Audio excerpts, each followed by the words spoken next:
High Court premises in Osogbo, the Osho State capital, hours to the sitting of the Election Petition Tribunal. Vehicular movements were halted in about 500 meters to the seat of the tribunal, as areas leading to the State High Court venue for the sitting of the tribunal had been cordoned off as early as 6 a.m. today around the area. Combined security operatives were seen doing stop and search and controlling traffic at Lameko Junction and Okefia roundabouts. Entry into the tribunal hall was earlier restricted to court officials, lawyers, and newsmen, before it was later relaxed to accommodate some representatives of the two political parties, the All Progressives Congress APC and the People's Democratic Party PDP. Tension was high as both parties and their councils await the arrival of the tribunal panel chaired by Justice Tese Kume.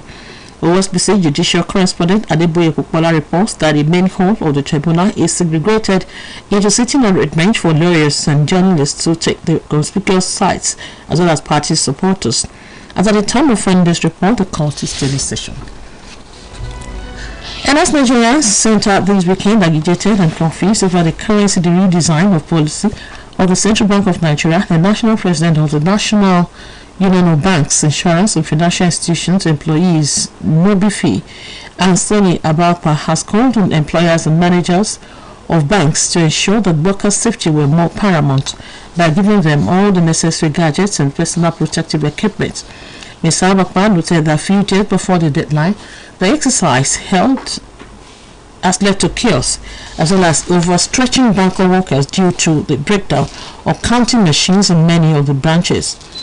Findings show that the breakdown of the counting machines due to heavy pressure has resulted in bank tellers now counting monies in bulk manually, making many customers wait long hours on the queue before being attended to. It was also gathered that not only are bank workers overstretched, the health implications of counting multi-layered notes manually remain a concern. While banks remain open to receive old notes till next Tuesday, scarcity of new Naira notes, the rejection of the old notes beginning from today by retailers and many sales outlets is driving the citizenry into panic mode, and the deadline stares them in the face while still having large amounts of the old 1,500 Naira and 200 Naira notes. The national president of the National Union of Banks, Insurance and Financial Institutions Employees therefore called for compensation for the categories of staff, especially the bulk tellers and the nose counting officers at the end of the exercise. A UN diplomat has expressed deep concern over a shooting incident targeting a Congolese fighter jet in the border area between Rwanda and Democratic Republic of Congo. The special envoy of the United Nations Secretary General for the Great Lakes region, Hiranzia, called on both countries to exercise maximum restraint and strive to defuse tensions through dialogue. Mr. Zia made a statement today after the Rwandan military shot at a Congolese fighter jet, accusing the neighboring country of violating its airspace for the third time. According to Congolese authorities, the Su-25 jet was attacked as it began landing at Goma International Airport without violating Rwandan airspace. An 18-year-old Tibetan girl named Fatima has committed suicide by jumping from the 8th floor of a residential tower in the city of Zagazig, Al-Zakiya, Governorate, Egypt, due to psychological stress caused by her father. Information has it that security authorities have initiated investigations into the incident, and she was confirmed to have died on the spot. The preliminary investigation revealed that there were differences between the girl and her father. This was found out through his negative comments on her posts and her replies on her accounts on social networking websites. Fatima, whose suicide caused great grief among Egyptians, has been writing about death through her Facebook account, asking her friends to pray for her and forgive her. It was also gathered that the victim had previously shared a Facebook post showing her father's comment on a picture of her, saying, "May God take you and relieve the world of you."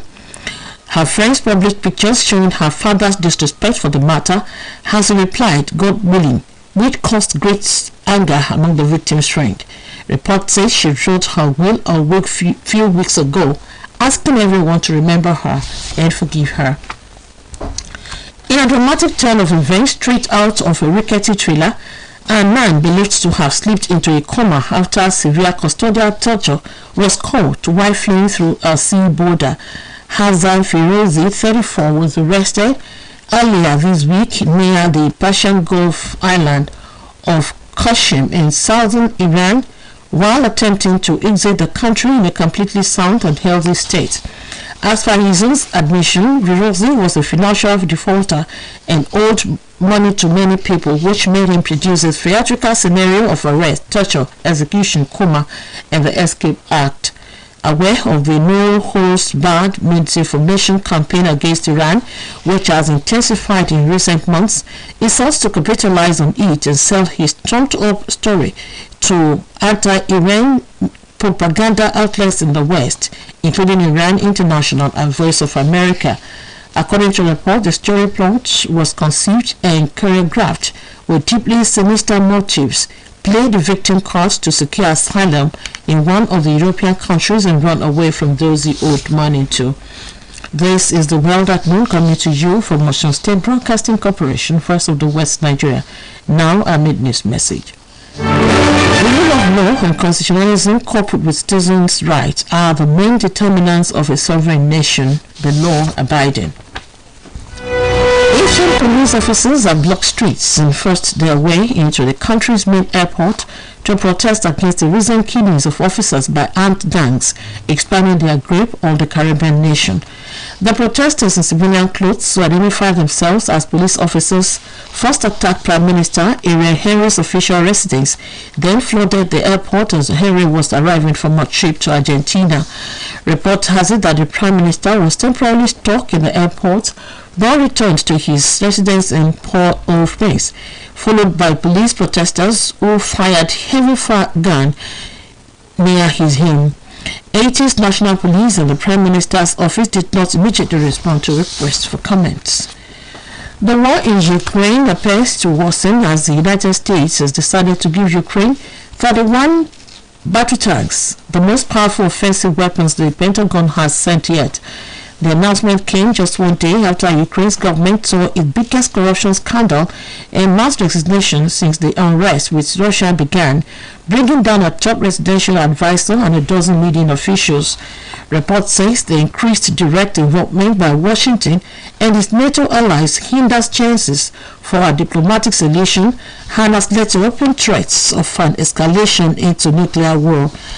Meanwhile, public support for Ukraine has fallen almost 24% from its highest level, as recent polls show that 53% disapprove of the way President Joe Biden is handling the situation, and that 47% of Americans want Kyiv to settle for peace soon. The same poll noted that if people think Ukraine is winning the war, they are much more supportive and more aid.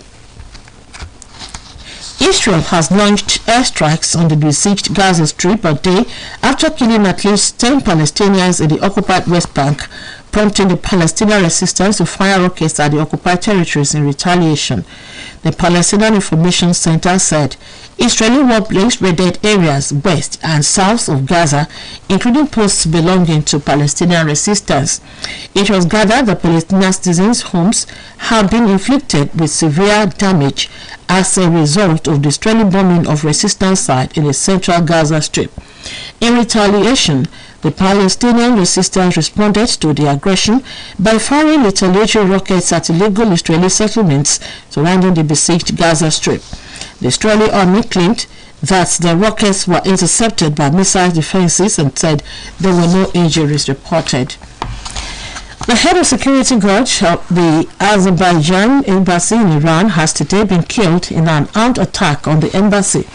According to the country's foreign ministry, today's attack has also led to severe injuries. The report stressed that an individual with a Kalashnikov assault rifle attacked the security post and killed the head of the security guard. It also added that 2 embassy guards were also wounded while preventing the attack. Azerbaijani Foreign Ministry disclosed that their conditions are critical as the treacherous attacks is currently being investigated and that the public will be provided with detailed information soon. And here again are the highlights of the World at Noon. As Nigerians await the ultimatum over the currency redesign policy of the Central Bank of Nigeria, the National President of the National Union of Banks, Insurance and Financial Institutions Employees, Anthony Abakpa, has emphasized workers' safety. An 18-year-old Egyptian girl named Fatima has committed suicide by jumping from the 8th floor of a residential tower in the city of Zagazagi, Egypt, due to psychological stress caused by her father. And Haitian police officers have blocked streets and forced their way into the country's main airport to protest against the recent killings of officers by armed gangs, expanding their grip of the Caribbean nation. And the head of security guard of the Azerbaijan embassy in Iran has today been killed in an armed attack on the embassy, leaving several other guards wounded.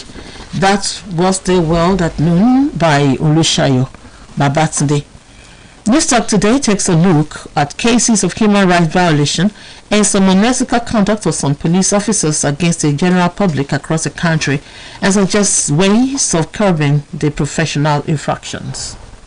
What is known as the Nigerian Police Force today was first established in 1820. It has however gone through many stages and years of restructuring, reformation and reorganization. An amalgamation of the defunct Northern Nigerian Police and the Southern Nigerian Police led to the formation of the current Nigerian Police Force in 1930. In strength, growth and character, the Nigerian Police Force as a security agency had been greatly influenced and impacted by various stages of political trajectory and finally culminating in a national security after the country gained independence from the British colonial authorities and later a republican state. The Nigerian Police Force, as the leading principal law enforcement agency in the country, is the closest security agency to the people and is statutorily shadowed with responsibilities of maintenance of laws and others, internal security and protection of lives and properties within the shores of the nation. However, the Nigerian Police Force has been classified as an endangered species, which for many years has been seen as the most corrupt and inefficient security agency. It is one security agency that has suffered many years of neglect in the hands of successive administrations. It is also a security agency that is often exploited by some unscrupulous politicians to fund ember or political crisis. This is largely due to the fact that all the security agencies in the country, it is the closest to the civil populace. Despite numerous challenges confronting the police, men and officers of the force are often treated with disdain and ignominy by same Nigerians they strive to protect. A deep reflection revealed that the police still parade many officers of high moral and ethical standards who strive to uphold the code of conduct of the force despite public perception. There are, of course, many officers and men whose conducts are inimical to the image and character of the security agency. To rid the force of these few bad eggs is a collective responsibility that must begin with our attitudinal change towards the rank and file of the security agency. In the early 70s and 80s, Nigeria used to parade one of the best police establishments in Africa and beyond. Regrettably, the case of the Nigerian Police Force has become a subject of concern. The professional and administrative interactions by few elements within the police has changed public perception of the police despite the gallant performance and patriotic zeal of many officers of the force. Newstalk observed with sad reality that the police continue to operate under harrowing human and logistic experience. Apart from poor remuneration and inadequate welfare packages, it lacks required modern technological and hardware to combat crime and criminality. Since it is responsibility of government to protect lives and property of the citizens, Newstalk observed that government should invest heavily in the provision of sophisticated weaponry to combat crime and criminality, while professional efficiency should also be enhanced. It is equally important to improve the welfare packages and attractive reward system. Security is everybody's business. Newstalk is of the view that we must all play our part to enhance efficiency in the Nigerian Police Force. That Newstalk today called for huge investment for training of the Nigerian police to enhance professional of the security agents. It was written by Adeyemi Abodun of OSBC Sports Department. For more about us, you can visit osbcng.org. Thanks for listening to the World at Noon. Good afternoon.